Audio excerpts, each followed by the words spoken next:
Bonjour à tous et à toutes, nous sommes le mercredi 28 juillet, c'est la Saint-Samson. Je souhaite une bonne fête à tous les Samsons, Saint-Samson, hein, c'est pas évident à dire, donc voilà, Saint-Samson. Donc bonne fête à tous les Samsons qui nous écoutent. Et la phrase du jour est de Nicolas Boileau: aimez qu'on vous conseille et non pas qu'on vous loue. Aimez qu'on vous conseille et non pas qu'on vous loue. Voilà, donc n'hésitez pas à bien méditer cette phrase. Aimez qu'on vous conseille, non pas qu'on vous loue. Allez, voyons voir ce que l'on nous dit pour vous, justement. Quel autre conseil pour vous donner? Il y a des promesses de mariage, de pax, des concrétisations de projets pour les amoureux, donc gardez espoir, il y a bien quelque chose qui va se mettre en place pour vous. Donc c'est vraiment des cartes très positives au niveau amoureux. Vous comprendrez bien qu'il y a des choses qui se mettent en place pour vous, alors peut-être pas aussi rapidement que vous souhaitez, mais ça se met en place quand même.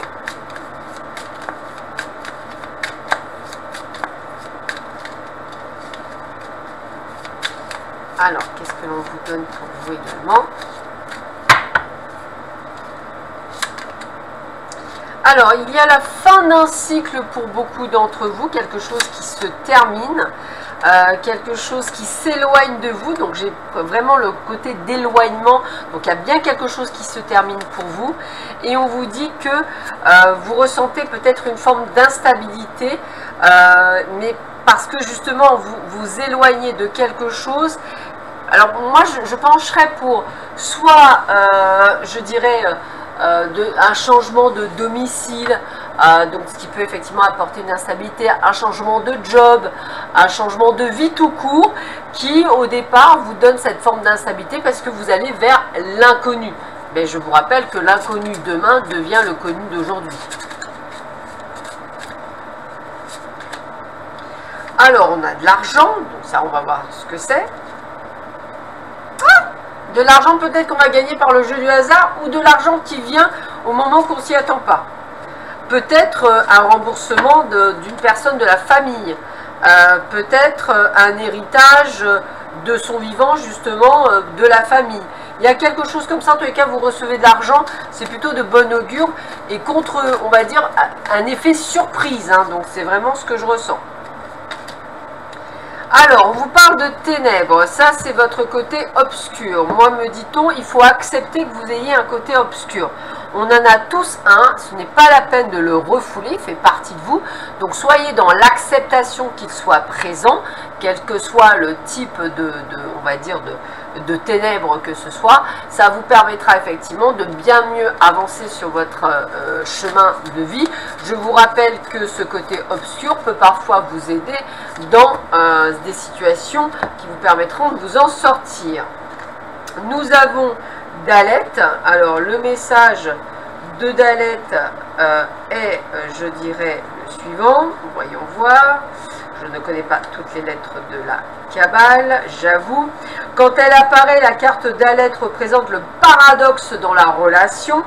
De même qu'Ève fut à la fois la partenaire suprême d'Adam et la cause des souffrances qu'il endura ensuite toute sa vie, nos efforts spirituels sont à la fois ce qui nous rapproche le plus de notre accomplissement suprême et ce qui, la nuit venue, nous fait demander quel est le sens de la vie. Les ténèbres, le côté obscur, vous voyez qu'il y a quelque chose, on va dire, de prise de conscience. Devi Kaut, l'attachement, le rapprochement, l'intimité ne concerne pas seulement les relations amoureuses.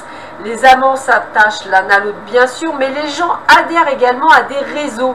Et les âmes s'attachent à une force supérieure qui les soutient dans les périodes difficiles. Et c'est souvent la personne ou l'idée avec laquelle nous rencontrons le plus de difficultés qui finit par nous enseigner les leçons les plus importantes. Concentrez-vous sur le côté ouvert de Daleth et autorisez-vous à vous ouvrir à la dépendance.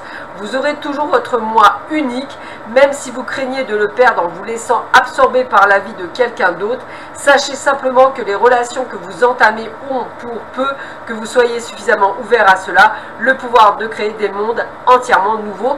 Donc souvent, quand les gens on va dire, sont avec des dépendances affectives, c'est aussi pour apprendre quelque chose. Après, faut-il effectivement, ça ne vous détruise pas, c'est ce qu'il vous disait, il faut garder votre moi suprême. On apprend de tout le monde, même des ténèbres. Allez, je termine par une autre carte. Message d'apaisement. Donc le message est sur on va dire l'achèvement de ce qu'on a vu. Bien sûr qu'il faut accepter les ténèbres pour avancer. C'est un message donc d'apaisement. Ça veut dire que ça ne veut pas dire que vous basculez dans les ténèbres. Vous êtes lumière. Vous êtes un moi suprême, un moi unique. Donc ne vous laissez pas attirer par tout ce qui est négatif ou par toute cette consonance négative. Sachez qu'il est plus facile de partir dans les ténèbres complètement que de rester dans la lumière. Donc ne choisissez pas la facilité et sachez que ce que vous vivez, c'est pour accueillir le meilleur de vous-même. Je vous souhaite donc à tous et à toutes une excellente journée. Je vous dis à demain matin. Au revoir.